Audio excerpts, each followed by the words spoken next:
समजा एक्सेल मध्ये आपल्याला जर कोणी एखादा टास्क दिला असेल, तो म्हणजे एक टेबल आहे आणि त्या टेबलमध्ये वेगवेगळ्या डेट्स आहेत. आणि जर तुम्हाला असं कोणी सांगितलं असेल की त्या डेट वाईज त्या दिवशी कोणता वार होता, कोणता मंथ होता आणि कोणतं वर्ष चालू होतं, हे कसं काढायचं, तर त्यासाठी हा व्हिडिओ नक्की बघा.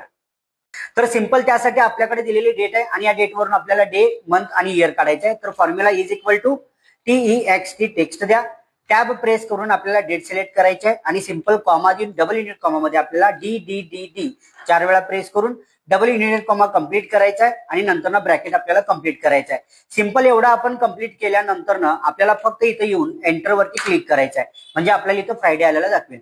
असंच जर का मंथ तुम्हाला काढायचं असेल तर त्यासाठी आपल्याला सिंपल इथं DDDच्या ऐवजी आपल्याला मंथ साठी M प्रेस करून एंटर करायचं आहे, म्हणजे आपल्याला इथं मंथ आलेलं दिसेल. आणि अशाच पद्धतीने आपल्याला जर काही इथं इयर हवा असेल तर DDDच्या ऐवजी आपल्याला इथं Y प्रेस करून एंटर करायचं आहे, वर्ष 2025 दिसेल.